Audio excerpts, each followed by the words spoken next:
මම යුදාමුදා කමාන්ඩෝ රෙජිමේන්තුවේ පළවන කමාන්ඩෝ රෙජිමේන්තුවේ සේවය කළේ. ඒ කරනකොට නගරකෝවිල් ප්‍රදේශයේ ඉඳන් බිම් බෝම්බයකට අසු වෙලා අපි කුඩා කණ්ඩායම් යනකොට කුඩා කණ්ඩායම් ක්‍රියාන්විතයකදී මගේ බිම් බෝම්බේ කකුල අසු වෙලා දකුණු පාදයේ දන හිසට පහලින් කපලා ඉවත් කළා තියෙන්නේ. ඉතින් ඒකෙන් පස්සේ මම මෙඩිකල් පොඩව පෙන්ෂන් මෙඩිකල් ඇන්ඩ් පෙන්ෂන් ඇවිල්ලා ඉතින් මට හිතුණා නිකන් මේ වගේ දෙයක් කරන්න කියලා. මම ඉතින් අපි වගාවට ගොඩක් හුරු කට්ටිය. ඉතින් ආසයි හිතුණා ඉතින් මේක කරගෙන යනවා දිගටම.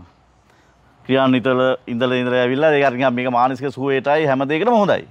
ඔව් ඉස්සරෝම ඉතින් මිනිස්සු දැනගන්න ඕන තමන්ගේ ගෙදර වගා කරලා මොනවා හරි එක පැලයක් හරි එක මාළු මිරිස් පැලයක් හරි මොනවා හරි එක වර්ගයක් වගා කරන කණ්ඩ පුරුදු වෙන්න ඕන පොලෙන් ගේන්න නැතුව එක්ක මාකට් ගිහිල්ලා ගේන්න නැතුව ඒකට හුරු වෙලා තියෙන්නේ මිනිස්සු ගණන් වැඩි කරනවා. ඒ ගණන් වැඩුණොත් ඉතින් අපිත් වගා කරනවා අපිටත් හොඳ ගාණක් හම්බ වෙනවා. අපි සුපර් මාකට් දෙන්නේ ඔය මේවා කරන එක්ස්පර්ට් කරන තැන් වල කියන්නේ රට යවන තැන් වලට දෙනවා. අපිටත් හොඳ මිලක් හම්බ වෙනවා. රුපියල් 500 වැඩි ලොකු මිලක් හම්බ වෙනවා අපිටත්. ඉතින් රුපියල් 700 800යි මේ වෙනකොට මේ මිනිසුත් ගානක් තියන්නේ කුණ. ඉතින් මේක වගා කරගෙන කෑවනම් ඔය වෙන්නේ නැහැ. මට ගොඩක් ස්තුතියි අපිට මේක මේ වාගේ YouTube channel එක දැක්කට පස්සේ තමයි මට හිතුනේ මේ වගේ දෙයක් කරන්න. ඊට පස්සේ ඔයාලට කතා කරලා මට මේ උපදෙස් ටික අරගෙන මේ channel තුනටම ගොඩක් උපදෙස් දුන්නේ වා.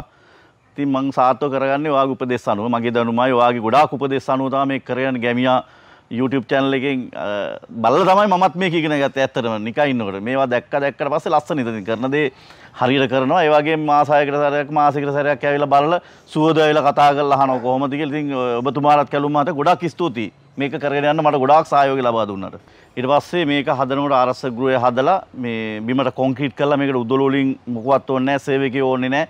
තනියම කරන්න පුළුවන් දෙයක්. ඉතින් ගස් හරහා වැටෙනවාට අපි නූල් බැඳලා තියෙනවා. ඒවා පේනවද දන්නේ මේ නූල් වලින් තමයි ගස් හරහා වැටෙනවට හදලා තියෙන්නේ. ඉතින් බිම හොඳට උදුළු ගන්න දෙයක් නැහැ. සාමාන්‍ය පොඩි කොන්ක්‍රීට් ලේයර් එකක් දාලා ග්‍රෝ බෑග් වලින් හදලා තියෙනවා. ග්‍රෝ බෑග් වල පැලේ ආවයන් පස්සේ පැලේ ලොකු වෙන ගයින් තමන්ටම මේක කරගෙන ගියා හැකි. මේකට සේවකයෝ ඕනේ නැහැ. තනියම කරගන්න පුළුවන් මේ වගාවක්. එච්චර මේක හිතන්න දෙයක් නෙවෙයි. පොඩ්ඩක් වියදම යනවා. ඉතින් මේ ටනල් එකක් ගා ගන්න. එච්චරයි. එතනින් එහාට කරගෙන යන්න පුළුවන්. මේ රට නෙවෙයි මේ ලංකාවේ. ඊ හදලා තියෙනවා මේකේ මේ විදිහටම පැල ටිකක්. ඒකේ වගාවයි මේ වගාවයි දෙක බලන්න එළියේකටත් මේ විදිහටම පෝර බේත් යොදලා තියෙනවා අපි ඒ විදිහටම ඒකේ වගාවයි මේ වගාවයි දෙකේ බලන්න. එතකොට බලන්න පුළුවන් පස් වලින් කරන දේවලුයි මේ ගෝ බෑග් එකේ යන වාසිය මොකක්ද කියලා. එතකොට ඒකෙන් පේනවා අපිට එළියේ වගා කරපුවාම කරල් චූටි ඒවට කොච්චර පෝෂණ දුන්නත් වැඩක් නැහැ. මොකද මේ කුමි හානිය වැඩි. එතකොට රසායනික පොහොරිය දුන්නම් ගන්න පුළුවන් මම හිතන විදිහට. නමුත් මේකේ එහෙම නැහැ. මේකේ හොඳට වගාව තියෙනවා. දෙවෙනි එකේ දැන් පළදාව නෙලනවා. ඉතින් අරක ඉවර වෙනකොට මේකේ පළදාව නැති වෙන්නේ නැහැ. මේකේ යනකොට ඊළඟට හදලා දිනේ පොඩි පැල එනවා. මේකේ පළදාව වෙනකොට ඒකේ තියෙනවා. තුන්වෙනි එකේ. ඒකයි එහෙම මේ අර රොටේට් ක්‍රමයකට තමයි යෝග වගා කරලා තියෙන්නේ මේ තුනක් දැනට. වර්ග අඩි 6000ක් තියෙනවා. තුනේම. ඇයි ඔබතුමා 1000ක් යන්නේ නැතුව මේ 6000ක ප්ලෑන් එකකට ගියේ? ඉතින් මෙතන ඇත්තටම නගරයට ආසන්න. ඒ කියන්නේ කොළඹ ජනාකීර්ණ ඒ කියන්නේ කොළඹ නගරයට ගොඩක් නුදුරු තැනක තමයි මේක පිහිටලා තියෙන්නේ. මෙතනින් කෙලිම හයි ලෙවල් ඒ කියන්නේ 190 බස් පාර තියෙනවා. ඉතින් එහෙම තියෙන තැනක වුණත් මේ වගේ 6000ක ටනල් එකකට යන්න හේතුව? ඔය අපි නිකම්ම ඔය මේ පොඩි ආර්ථිකයක් ගන්න සාමාන්‍ය වගාවක් කරන්නේ. ඒකට වර්ග අඩි 1000ක් කරලා ඒකේ කඩා ගන්න පොඩි ප්‍රමාණයට ඒක අපි ප්‍රවාහනය කටයුතු කරන්න ඕනේ. එතකොට ඒකට ශ්‍රමය තියෙනවා. ඒකෙන් ආදායමක් එන්නේ නැහැ. ඉතින් මේක ටික වැඩිපුර කරපුවාම ඉතින් අපි ප්‍රවාහන කටයුතුත් එකයි.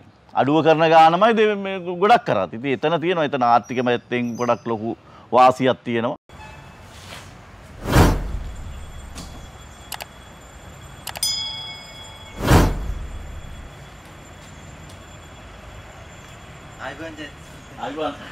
කැලුම් මත ගෝදිද? වගාව බලන්නත් එක්ක ආවේ. යා බලමු අපි ඊළඟට. ආයුබෝවන් ගැමියා YouTube channel එකට ඔබ සාදරයෙන් පිළිගන්නවා. ඉතින් මං අද ඇවිල්ලා ඉන්නේ විශේෂ තැනකට. විශේෂ තැනකට විතරක් නෙවෙයි විශේෂ පුද්ගලෙක් හම්බ වෙන. ඔහු ඇත්තටම අපේ වීරෝදාර රණවිරුවෙක්. ඉතින් ඇත්තටම අපේ රටේ ගොඩක් සේවයක් කරලා දැන් ඇත්තටම මේ වගේ මේ ලස්සන වගාවක් මැනේජ් කරනවා. ඉතින් මේකේ විශේෂත්වය තියෙන්නේ මෙතන ඔහු එක ටනල් එකක් නෙමෙයි මෙතන ග්‍රීන් හවුස් තුනක්. එකක අපිටත් වඩා උස ගස් වලින් පළදාව නෙලනවා. ඊළඟට සාමාන්‍ය මට්ටමේ පැල තියෙනවා. දැන් තුන්වෙනි ග්‍රීන් හවුස් එකත් නිර්මාණය කරනවා. ඉතින් මම එතුමාව සාදරයෙන් පිළිගන්නවා අපේ ගැමිය YouTube channel එකට. ඉතින් ඔහු නමින් ජයතිස් මහත්තයා. ඉතින් අපි එතුමගෙන් අහමු දැන් මේ දවස්වල දැන් ගොවියෝ උද්ඝෝෂණය කරනවා පොහොර නැහැ වැස්ස ඊළඟට ලෙඩ එනවා ඒ වගේ තියෙනවා කියලා. නමුත් ඔබතුමා කොහොමද මේ මෙච්චර හොඳට මේක අපිට දැක්කහම ආස හිතෙනවා බල්බ් දාලා වගේ ලස්සනට කරල් බේරෙන ඔබතුමා කොහොමද මේ තත්ත්වයට මේ වගේ වගාවක් නඩත්තු කරන්නේ? ඕකේ ලුම්මාත් අපි මේක මුලින්ම පටන් ගත්තා පළවෙනි වගාවකින් මේ වර්ගාඩි 2000කින්. ඊට පස්සේ දෙවෙනි එකත් වර්ගාඩි 2000ක් කරලා තියෙනවා. මේක ගොඩක් අර ආරක්ෂක ගෘහ උපකරණයක් යටතේ තමයි මේ ගොඩක් කරගෙන යන්නේ. මේකට ගොඩක් කාබනික පොහොර තමයි අපි යොදලා තියෙන්නේ. ඉතින් ගොඩක් සාර්ථකයි.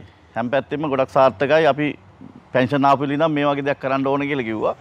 ඉතින් ඔබතුමාගේ සහයෝගයක් ඇතුව මේක ගොඩක් වැඩේ කරගෙන යනවා. හොඳට තියෙනවා. ඉතින් අපි මේක දැක්කාම ආසාවක් හිතුණා. ඉතින් අනිත් දේ තමයි ඔබතුමා ගැන අපේ හිතවතුන් එහෙම නැත්නම් ප්‍රේක්ෂකයෝ දැනගන්න කැමති ඇති. මොකද ඔබතුමා ඇවිල්ලා වීරෝදාර සෙබලේ. ඉතින් ඔබතුමාගේ වෘත්තීය තත්ත්වයත් දැන් ඒ කාලේ අමතක නොවන සිදුවීමුත් ඒ ගැනත් පොඩි අදහසක් කිව්වා. ඕකේ ලුම්මාත් මම ඉස්සෙල්ලාම මම කියන්නත් කැමතියි. මම යුදාමුදා කමාන්ඩෝ රෙජිමේන්තුවේ පළවෙනි කමාන්ඩෝ රෙජිමේන්තුවේ සේවය කළේ. ඒ කරනකොට නගර කෝවිල් ප්‍රදේශයේ ඉඳන් බිම් බෝම්බයකට අසු වෙලා අපි කුඩා කණ්ඩායම් යනකොට කුඩා කණ්ඩායම් ක්‍රියානිතයකදී මගේ බිම් බෝම්බේ කකුල අසු වෙලා දකුණු පාදයේ දන හිසට පහලින් කපල ඉවත් කළා තියෙන්නේ. ඉතින් ඒකෙන් පස්සේ මම medical pod out pension medical and pension ඇවිල්ලා ඉතින් මට හිතුණා නිකන් මේ වගේ දෙයක් කරන්න කියලා. මම ඉතින් අපි වගාවට ගොඩක් හුරු කට්ටිය. ඉතින් ආසයි හිතුණා ඉතින් මේක කරගෙන යනවා දිගටම. ක්‍රියානිතවල ඉඳලා ඇවිල්ලා ඒක අර මේක මානසික සුවයටයි හැම දෙයකටම හොඳයි. කරගෙන යනවා ඉතින්. ඉතින් මහත්තයා ඉතින් ඔබතුමා ඇත්තටම ලොකු සේවයක් කළා දෙන්නේ. ඉතින් අපිට ඒක ඇත්තටම හදවතින්ම ආඩම්බරයක්. ඉතින් ඒ විතරක් නෙමෙයි. දැන් අපි දැකලා තියෙනවා ගොවියෝ සාමාන්‍ය උද්දලු දාගෙන මේ වගේ කවදාවත් හැබැයි මේ කිසිම මාළු මිරිස් වගාව මෙච්චර ලස්සනට නැහැ. දැන් මේකේ ගත්තොත් ලස්සනට ඔබතුමා මේවා ඇරේන්ජ් කරලා තියෙනවා. මේවා හැම පැලයක්ම පිළිවෙලට තියෙනවා. ඉතින් ඒවා වෙනම නම්බර් කරලා ඒක එහා පැත්තේ ටනල් එකේ ලොකු පැල ඒ විදිහට තියෙනවා. ඉතින් ඇත්තටම මෙච්චර මේක දැක්කම නිකන් ඕන කෙනෙක්ට ආසයි තියෙනවා මේක 5S කරපු නිකන් මේ පිට රටක කියන්නේ අපි හිතමු ඊශ්‍රායලේ ඉතින් ඒ වගේ රටක වගේ ටනල් එකක්ද කියලා. ඉතින් ඇත්තටම මේ ආభాෂය කොහොමද ඔබතුමාට ඇවිල්ලා තියෙන්නේ? ඔව් මේක ඉස්සෙල්ලා අර අපි පොඩි දේවල් දැකලා තමයි මේක කරන්න ගත්තේ රාමීකීම ඉන්න කාලේ. ඊට පස්සේ මේක හදනකොට ආරක්ෂක ගෘහය හදලා මේ බිමට කොන්ක්‍රීට් කරලා මේකට උදළු වලින් මොකවත් ඕනේ නැහැ සේවකයෝ ඕනේ නැහැ තනියම කරන්න පුළුවන් දෙයක්. ඉතින් ගස් හරහා වැටෙනකොට අපි නූල් බැඳලා තියෙනවා. ඒවා පේනවත් දන්නේ මේ නූල් වලින් තමයි ගස් හරහා වැටෙනකොට හදලා තියෙන්නේ. ඉතින් බිම හොඳට උදළු ගන්න දෙයක් නැහැ. සාමාන්‍ය පොඩි කොන්ක්‍රීට් ලේයර් එකක් දාලා ග්‍රෝ බෑග් වලින් හදලා තියෙනවා. ග්‍රෝ බෑග් වල පැලේ ආවයන් පස්සේ පැලේ ලොකු වෙන ගයින් තමන්ටම මේක කරගෙන ගියා හැකි. මේකට සේවකයෝ ඕනේ නැහැ. තනියම කරගන්න පුළුවන් මේ වගාවක්. එච්චර මේක හිතන්න දෙයක් නෙවෙයි. පොඩ්ඩක් වියදම යනවා. ඉතින් මේ ටනල් එකක් ගා ගන්න. එච්චරයි. එතන ඉහාට කරගෙන යන්න පුළුවන්. මේ රට නෙවෙයි මේ ලංකාවේ. ඉතින් මහත්තයා අපිට කියන්නකො දැන් මේකේ තව විශේෂත්වයක් දැක්කා. ඉතින් ඔබතුමා මෙතන පස් භාවිතා කළාම නැහැ. මේ පොළව කොන්ක්‍රීට් කරලා තමයි තියෙන්නේ. ඉතින් පොළව කොන්ක්‍රීට් කරලා මේකේ දාලා තියෙන්නේ අපේ අර ගැමිය ග්‍රෝ බෑග් එක. ඉතින් හැබැයි මේවා පස් මාධ්‍යයක් නැතුව මේකේ තියෙන ඔය ගොඩක් ඔහුබත් කරදහය රොක් පොස්පේට් ඊළඟට කාබනික ද්‍රව්‍ය කුකුල් පොර ඒ වගේ හදපු දේ. හැබැයි මම දැක්කා දැන් එළියෙත් සමහර මේ ඉතුරු වෙච්ච පැල එහෙම වගා කරලා තියෙන පස් මාධ්‍ය. ඉතින් ඇයි ඔබතුමා පස් මාධ්‍ය තෝරගන්නේ නැතුව මේ වගේ මේ ටනල් එක ඇතුලේ ග්‍රෝ බෑග් වල වවන්න තීරණය කළේ? ඒක මෙහෙමයි. දැන් මෙතන ග්‍රෝ බෑග් එක වගා කරපුවා දැන් මේක තිබ්බා එහෙනම් බිම හදන්න. බිම හදන්න නැතුව මේ කොන්ක්‍රීට් දාන්න නැතුව පොළොවේ වලවල් කපලා හදන්න තිබුණා. එතකොට මේක තනියම කරගන්නත් අමාරු. මේකට සේවකයෝ ගොඩක් ඕනේ. ඊට අමතරව හදිස්සියවත් මේ ග්‍රෝ බෑග් වල කොන්ක්‍රීට් කරලා හදලා තියෙන්නේ මේ එක පැලයකට ලෙඩක් ආවොත් මේක ඉවත් කරන්න පුළුවන්. එතකොට අනිත් වගාවට හානියක් නැහැ. අපි එළිය හදලා තියෙනවා මේකේ මේ විදිහටම පැල ටිකක්. ඒකේ වගාවයි මේ වගාවයි දෙක බලන්න එළියේකටත් මේ විදිහටම පෝර බේත් යොදලා තියෙනවා අපි ඒ විදිහටම ඒකේ වගාවයි මේ වගාවයි දෙකේ බලන්න. එතකොට බලන්න පුළුවන් පස් වලින් කරන දේවලුයි මේ ගෝ බෑග් එකේ යන වාසිය මොකක්ද කියලා. එතකොට ඒකෙන් පේනවා අපිට එළියේ වගා කරපුවාම කරල් චූටි ඒවට කොච්චර පෝෂණ දුන්නත් වැඩක් නැහැ. මොකද මේ කුමි හානිය වැඩි. එතකොට රසායනික පොහොරිය දුන්නම් ගන්න පුළුවන් මම හිතන විදිහට. නමුත් මේකේ එහෙම නැහැ. මේකේ හොඳට වගාව තියෙනවා. ඔව් ඉතින් ඒක ඇත්තටම අපිට දකින්නකොට හරි සතුටුයි. මොකද මේක ඔබතුමා නීට් එකටම කරලා තියෙනවා. ඉතින් ඒක සෑහෙන්න වටින දෙයක්. ඉතින් අපි එළිය පැලවල මම දැක්ක සාමාන්‍ය මේ සයිස්ම පැල අඩියක්වත් උස නැහැ. උස නැහැ. උස යන්නේ නැහැ. හැදෙන්නේ නැහැ පැලේ. ඔව්. ඒ කියන්නේ එක තැනම අර හිතලා සමහර එක වැස්සත් බලපාන වෙති අර පොර. ඔව්. ඒක එහෙම යන්නේ. ඒකේම ඊට අමතරව මේකට හදිසියෙ කුමි හානියක් ආවොත් අපි මේවත් ගන්න පුළුවන් නේ. මේවල ගහලා තියෙනවා කහපාට පොලිතින් එකේ ග්‍රීස් ගාලා හදලා තියෙනවා. ඊට අමතරව භූමි තෙල් පාවිච්චි කරලා ලාම්බුවක් පාවිච්චි. එච්චර තමයි මේකට කෙමිකල් කියලා දෙයක් පාවිච්චි කරන්නේ.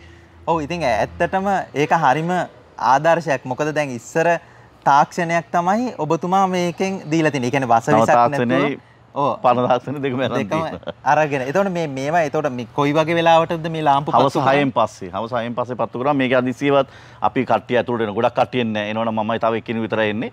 ඒ එනකොට අපේ ඇඟේ තිබිලා මොකෙක් හරි කුමියෙක් ආවොත් අර එළිය වලට ඕනම සතෙක් ඇදලා ගන්නවනේ. ඒක නිසා තමයි ලාම්පු පත්තු කරලා තියෙන්නේ. භූමි තෙල් භාවිතා කරලා. එතකොට ඒ ඉන්න සතා අනිවාර්යෙන් ඒකට ගිහලා හානි වෙනවා. එහෙම නැත්තම් අර කහපාට ගහලා තියෙන පොලිතින් එකේ මේ ග්‍රීස් ගහලා තියෙනවා. ඒකේ අහු වෙනවා. එතකොට කුමි හානිය අඩුයි ගොඩක්. ඔව් ඉතින් මහත්තයා මෙහෙම දෙයක් තියෙනවානේ. දැන් අපි ඉස්සර දැන් ඒ මොනවා හරි එළවලුවක් ගන්න කඩේකට ගියාම ලොකු උරයක් අරන් එන එක අදගෙන ඉතින් පොඩි උරයකට තමයි අරන් එන්න වෙලා තියෙන්නේ. ඒ කියන්නේ මොකද එච්චර මිල වැඩි. ඉතින් එහෙම තියෙද්දි ඇයි මේ ගොවියෝ දැන් මේ වගා කරන්නේ නැත්තේ? ඉතින් දැන් ඇත්තටම මේවට හොඳ මිලක් තියෙනවද? කොහොමද ඒ ගැනත් වෙළඳපොළ වටපිටාව කිව්වොත්? ඔව් ඉස්සරෝම ඉතින් මිනිස්සු දැනගන්න ඕන තමන්ගේ ගෙදර වගා කරලා මොනවා හරි එක පැලයක් හරි එක මාළු මිරිස් පැලයක් හරි මොනවා හරි එක වර්ගයක් වගා කරන කණ්ඩ පුරුදු වෙන්න ඕන. පොලෙන් ගේන්න නැතුව එක්ක මාකට් ගිහිල්ලා ගේන්න නැතුව ඒකට හුරු වෙලා තියෙන්නේ මිනිස්සු ගණන් වැඩි කරනවා. ඒ ගණන් වැඩුණොත් ඉතින් අපිත් වගා කරනවා අපිටත් හොඳ ගාණක් හම්බ වෙනවා. අපි සුපර් මාකට් දෙන්නේ ඔය මේවා කරන එක්ස්පර්ට් කරන තැන් වල කියන්නේ රට යවන තැන් වලට දෙනවා. අපිටත් හොඳ මිලක් හම්බ වෙනවා. රුපියල් 500 වැඩි ලොකු මිලක් හම්බ වෙනවා අපිටත්. ඉතින් රුපියල් 700 800 ඉන්නේ මේ වෙනකොට මේ මිනිස්සුත් ගාණක් තියන්නේ නෙකුනේ. ඉතින් මේක වගා කරගෙන කෑවනම් ඔය වෙන්නේ නැහැ. ඔව් ඉතින් ඔබතුමාගෙන් අපිට සෑහෙන දෙයක් ඉගෙන ගන්න තියෙනවා. මොකද දැන් අපි දන්නවා ලංකාවේ ගොවියෝ දැන් ඔවුන් ඉස්සර ඉඳන්ම අද වෙනකන් දැන් ඔවුන්ට දැනුම සෑමෝටම වඩා තියෙනවා. දැනුම තිබ්බට ඔවුන් මැරෙන එකමයි වෙන්නේ. ඉතින් ඔවුන් මැරුණට ඔවුන් ලාභයක් ලබන්නේ නැහැ. හැබැයි අපි දන්න ඔය ඊශ්‍රායෙල් ඊළඟට නෙදර්ලන්ත ඕස්ට්‍රේලියා වගේ රටවල ගොවියෝ නැහැ. ඔවුන් පොඩි ප්‍රමාණයයි ඉන්නේ. හැබැයි ඔවුන් ගොඩක් මහන්සි වෙන්නේ ලොකු ලාභයක් ලබනවා. දැන් මම මෙතන විශේෂත්වයක් දැක්කා. ඔබතුමාගේ මැනේජ්මන්ට් එක. ඉතින් ඒක සමහර විට ඔබතුමාර වීරෝදාර රණවිරුවකින්ද ඒ මැනේජ්මන්ට් එක වෙන්නත් පුළුවන්. ඉතින් මෙතන දෙයක් දැක්කා මේකේ දැන් එහා ටනල් එකකුත් තියෙනවා. දැන් තව ටනල් එකක් හදලා තියෙනවා. දැන් අපි තුන්වෙනි ටනල් එකක් නිර්මාණය කරනවා. ඉතින් ඇයි එහෙම ටනල් එකෙන් එක එක මට්ටම් වලින් එහෙම නිර්මාණය කරන්නේ? ඔව් දැන් අපි එක වගාවක් වගා කරලා ඒක ටික කාලයක් බලනකොට ඒ වගාව ඉවර වෙනවා. ඉතින් අපි මේක මං රොටේට් ක්‍රමයකට ඒ කියන්නේ ක්‍රමයකට එක වගාවක් ඉවරනකොට තව වගාවකින් පළදාවක් ගන්නවා. එතකොට ඒක ඉවරනකොට ඊළඟ එකට යනවා. ඒක ඉවරනකොට අර පළවෙනි වගාවේ ආයෙ පැල අලුතෙන් දාලා ඒකෙන් මේ වගාව ගන්න ඕනේ. ඉතින් මේක නතර වෙන්නේ නැතුව අපිට මේක දිගටම කරගෙන යන්න ඕන නිසා තමයි මේ විදිහට එකක් දැන් මට වැඩි උස ගස් තියෙනවා පළවෙනි එකේ. දෙවෙනි එකේ දැන් පළදාව නෙලනවා. ඉතින් අරක ඉවරනකොට මේකේ පළදාව නැති වෙන්නේ නැහැ. මේකේ යනකොට ඊළඟට හදලා දිනේ පොඩි පැල එනවා. මේකේ පළදාව වෙනකොට ඒකේ තියෙනවා. තුන්වෙනි එකේ. ඒකයි එහෙම මේ අර රොටේට් ක්‍රමයකට තමයි යෝග වගා කරලා තියෙන්නේ මේ තුනක් දැනට. වර්ගඩි 6000ක් තියෙනවා. තුනේම. ඉතින් මහත්තයා දැන් මෙතන වර්ගඩි 6000ක් කිව්වා. ඉතින් ඕන කෙනෙක්ට ආසයි. ඉතින් වර්ගඩි 6000ක වගාවක් කියන්නේ ලොකු සප්ලයි එකක් දෙන්න පුළුවන්. ඉතින් තව දෙයක් තියෙනවා. දැන් මම දැක්කා මෙහෙම වගා කරද්දී දැන් ඔබතුමා මේ අපේ අර කාබනික දියර පොහොර තමයි මේවට භාවිතා කරන්නේ. ඊළඟට කාබනික දිලීරනාශක. දැන් මේ හැමදේම දාලා වට අමතරව මෙහි ලස්සන වටේ මල් වගාවක් තියෙනවා. ඉතින් ඒ මොකද්ද ඒ ගැනත් පොඩි අදහසක්ද? මොකද දැන් ඕන කෙනෙක්ට ආසයි තැඹිලි පාටට මල් පිරීලා ඒ මොනවද ඒ වගාව ගැන කිව්වොත්? ඒක ඇවිල්ලා ඔය දැන් අපි දන්න විදිහට ඔය ගැමියෝ ඒ කාලේ පැරණි මිතින් මුත්තන් ඔය සාමාන්‍ය වගාවක් කරනකොට දාස්පිතිය මල් වගා කරන කුමිහානි වල. අපි මේවල ගොඩක් මේ කාබනික දේවල් යොදන්නේ. ඉතින් ඒ වලින් අර කුමිහානිය වළක්වා ගන්න පිටින් සාමාන්‍ය එනවා නම් ඇතුළට දාස්පිතිය මල් වගා කරලා දිනවා. අපේ තාත්තලා හැමත් ඒ කාලේ ඔය වගා කරනකොට ඔය මේ දාස්පිතිය මල් වගා. ඉතින් මට හිතුණා වටේටම නිකන් මල් පාත්ති වගේ ඒක ලස්සන තියෙනවා. අර සාමාන්‍ය මේකට ප්‍රයෝජනයක් ගන්න බැරි දැන් හිස් තැන් වල ඒවා හදලා තියෙනවා. අනිත් තැන් වලත් ඔය එළියේ මේකේ ඉතුරු වෙච්ච මාළු මිනිස් හදලා තමයි ඒක කරේ. ඉතින් ඒක තියෙනවා අරකට ඒක ලස්සනක් වෙන්න තමයි ගොඩක් හදලා තියෙන්නේ. තව දෙයක් දැන් ඒකේ මල් වගාව දැක්කහම ආසයි. ඉතින් හැමෝටම ආසයි. ඒකේ මම දැක්ක ඉස්සෙල්ලා අර මීමැස්ස පවා ඇවිල්ලා හිටියා. ඉතින් තව දෙයක් දැන් මෙහෙම දෙයක්ත් තියෙනවා. දැන් ඔබතුමා මෙතන වර්ගඩි 6000ක ග්‍රීන් හවුස් එකක් තමයි අපිට කියලා නිර්මාණය. ඒ කියන්නේ 2000 ග්‍රීන් හවුස් 3ක් මෙතන නිර්මාණය කරලා තියෙනවා. හැබැයි හුඟක් දෙනෙක් සමහර විදේශයේ ඉඳන් ලංකාවට ආපු කෙනෙක් වෙන්න පුළුවන්. කවුරු හරි එයා ගොඩක් වෙලාවට සමහරුන්ගේ මතයක් තියෙනවා ඒගොල්ලෝ නිකන් 1000 වර්ගඩි 1000ක ටනල් එකක් තමයි උත්සාහ කරන්නේ. ඉතින් ඇයි ඔබතුමා 1000ක් යන්නේ නැතුව මේ 6000ක ප්ලෑන් එකකට ගියේ? ඉතින් මෙතන ඇත්තටම නගරයට ආසන්න. ඒ කියන්නේ කොළඹ ජනාකීර්ණ ඒ කියන්නේ කොළඹ නගරයට ගොඩක් නුදුරු තැනක තමයි මේක පිහිටලා තියෙන්නේ. මෙතනින් කෙලිම හයි ලෙවල් ඒ කියන්නේ 190 බස් පාර තියෙනවා. ඉතින් එහෙම තියෙන තැනක වුණත් මේ වගේ 6000ක ටනල් එකකට යන්න හේතුව? ඔය අපි නිකම්ම ඔය මේ පොඩි ආර්ථිකයක් ගන්න සාමාන්‍ය වගාවක් කරන්නේ. එතකොට වර්ගාඩි 1000ක් කරලා ඒකේ කඩා ගන්න පොඩි ප්‍රමාණයට ඒක අපි ප්‍රවාහනය කටයුතු කරන්න ඕනේ. එතකොට ඒකට ශ්‍රමය තියෙනවා. ඒකෙන් ආදායමක් එන්නේ නැහැ. ඉතින් මේක ටික වැඩිපුර කරපුවාම ඉතින් අපි ප්‍රවාහන කටයුතුත් එකයි. අඩුව කරන ගානමයි ගොඩක් කරත්. ඉතින් එතන තියෙනවා. එතන ආර්ථික පැත්තෙන් ගොඩක් ලොකු වාසියක් තියෙනවා. ඔබතුමා මෙතන දැන් මම දැක්කහම මෙතන දැන් උනත් මේ කොන්ක්‍රීට් මේක නිකන් බත් දාගෙන කන්න පුළුවන් තරමට දැන් හොඳ ක්ලීන් එකට තියෙන. ඒ කියන්නේ මට මේක පේනවා මේක ඊයේ පෙරේදත් ක්ලීන් කරලා තියෙනවා. ඊළඟට දැන් අපි අතන ටනල් එක මුලින්ම අපි හදපු ඒ ටනල් එකේ උනත් දැන් ගත්තත් හරි පිරිසිදු. ඒ කියන්නේ නිකන් ගොඩක් දුර යන්න වෙලා මොකුත් එහෙම නැහැ. මේකත් හොඳ පිරිසිදුව තියෙනවා. ඉතින් ඒකේ මම දන්නවා ඒක ඔබතුමාගේ අර ඒ කියන්නේ ඉස්සර ජොබ් ඒවත් එක්ක ඇඟෙන් ආපු දෙයක්. ඉතින් ඊට අමතරව දැන් අපි හිතමු මේක දැකලා කාට හරි ආරක්ෂිත ගෘහයක් හරි නැත්නම් නිකන් වගාවක් හරි මොකක් හරි කෙනෙක්ට හිතුනොත් ඔබතුමා ඔවුන්ට දෙන්න කැමති උපදෙස මොකක්ද? ඔව් මේකෙන් මූලිකව පොඩ්ඩක් ඉතින් වියදමක් යනවා. ඊට පස්සේ ඉතින් කරගෙන යන තරමට වාසි. ඉතින් මෙතන දවස ගානේ මේ කොන්ක්‍රීට් කරලා තියෙන එක දියවැසිතල වල බැඳින්න නැති වෙන්න සුද්ධ කරලා දානවා. එතකොට මේක තනියම ඇවිල්ලා කරගන්න පුළුවන්. මේක ඇතුළට කාටවත් එන්න ඕනේ නැහැ. තනියම කරගෙන මේ වැඩේ කරගෙන යන්න පුළුවන්. මේක ක්ලීන් කරගෙන යන අතරේ මේක එදිනෙදා හරියට කාලසටහනක් අනුව බෙහෙත් පොර ටික වැටෙන්න ඕන. කාලසටහනක් අනුව වතුර ටික වැටෙන්න ඕන. කාලසටහනක් අනුව මේ ගහ උසේ යන්න යන්න ඒකට අවශ්‍ය පෝෂණය දෙනවා වගේම ඒකට ආරක්ෂාව සපයන්න ඕන. ගහ නැත්තම් කඩාන වැටෙනවා. ඒක තමයි මේ රෙදි පටි බැඳලා දෙපැත්තෙන් රෙදි පටියක් යනවා. ගහ දෙපැත්තට වැටෙන්නේ නැති වෙන්න උසේ යනවට උඩට මේකක් දාලා තියෙන්නේ. ඕවා තමයි අපිට තියෙන වාසි. මේකෙන් ගොඩක් නිකන් අර මේ නිදහසේ කරගෙන යන්න ඕනේ. මේ කාලයක් අනුව කාලසටහනකට අනුව කරන්න ඕනේ මේ වගේ දෙයක් ආරක්ෂා කරගන්න. නැත්තම් ඉතින් මේක ඕනාවට පාඩ කරන්නේ මම දැකලා තියෙන සමහර මේ වගේ ටනල් මාර්ගවල වල් වැදිලා තියෙන්නේ. ඒ කියන්නේ බිම වුණත් ගත්තොත් හරි අප්පිරිය යන්න. මේක එහෙම නැහැ. මේක ඉඳගෙන උනත් ඉන්න පුළුවන් ඇවිල්ලා. ඒ විදිහට සුද්ධ කරලා හදලා තියෙනවා. ඉතින් ඒක තමයි කරන්න තියෙන්නේ. කට්ටියට උපදෙස් දෙනවා නම් මේක ලස්සන පවත්වාගෙන යන්න ඕන. කාලසටහනක් අනුව කාලයකට අනුව උදේ වතුර ටික දාන්න වෙන. ඒ වෙලාවට වතුර ටික දාන්න ඕන. හවස වතුර ටික දාන්න ඕන. ඒ ටික දාන්න ඕන. එතකොට මේක රස්නේ වෙලාවල් වලට අපි උඩින් දාලා දෙනවා පින්න යන්න. ඒ ටික හරියට වැටෙන්න ඕනේ.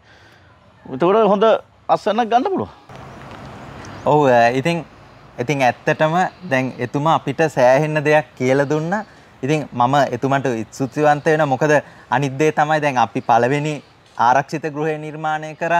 දැන් දෙවෙනි එකත් අපිටම කිව්වා. දැන් තුන්වෙනි එකත් අපිටම කියලා එතුමා නිර්මාණය කරගත්තා. ඉතින් ඒකෙන් ඊළඟට ලස්සනට තියෙනවා. දැන් ඕන කෙනෙක්ට මේකට ආවහම ආස හිතෙනවා. මොකද බල්බ් දාලා වගේ කරල් පිපිලා මල් පිපිලා ඉතින් මේක සාර්ථකව එතුමා කරනවා. ඉතින් අපිට සෑහෙන දෙයක් එතුමගෙන් ඉගෙන ගන්න තියෙනවා. ඉතින් ඇත්තටම අද අපේ හිතවතුන් වෙනුවෙන් මේ අදහස් දැක්වුවට ඔබතුමාට බොහොම ස්තුතියි. ඔබතුමාට ගොඩක් ස්තුතියි. අපිට මේක මේ වගේ YouTube channel එක දැක්කට පස්සේ තමයි මට හිතුනේ මේ වගේ දෙයක් කරන්න. ඊට පස්සේ ඔයාලට කතා කරලා මට මේ උපදෙස් ටික අරගෙන මේ channel තුනටම ගොඩක් උපදෙස් දුන්නේ වා. ඉතින් මම සාර්ථක කරගන්නේ ඔයාගේ උපදෙස් අනුව. මගේ දැනුමයි ඔයාගේ ගොඩාක් උපදෙස් අනුව තමයි මේක කරගෙන ගැමියා YouTube channel එකෙන් බලලා තමයි මමත් මේක ඉගෙන ගත්තේ. ඇත්තටම නිකන් ඉන්නකොට මේවා දැක්කට පස්සේ ලස්සන ඉතින් කරන දේ හරියට කරනවා. ඒ වගේම මාසයකට සැරයක් ඇවිල්ලා බලලා සුවද ඇවිල්ලා කතා කරලා අහනවා කොහොමද කියලා. ඉතින් ඔබතුමාලත් කැලුම් මාත ගොඩක් ස්තුතියි. මේක කරගෙන යන්න මට ගොඩාක් සහයෝගය ලබා දුන්නාට. ඔබ ගැමිය YouTube channel එකට අලුත් නම් ඉතින් මේ වගේ ඉදිරියේදීත් අපි වීඩියෝ ගේනවා. ඒ හින්දා අපිව subscribe කරලා අපිත් එක්ක touch එකේ ඉන්න. එතකොට අපි දාන වීඩියෝ හැමෝටම ඉස්සෙල්ලා බලන්න පුළුවන්. ඔබට තෙරුවන් සරණයි. ඔබට 100% සාර්ථක ප්‍රතිඵල ලබා ගැනීමට පාරම්පරික වට්ටෝරු අණුව නිපදවන කාබනික දියර පොහොර කෘමි විකර්ශක ග්‍රෝ බෑග්ස් ලබා ගැනීමට පහත අංකය අමතන්න.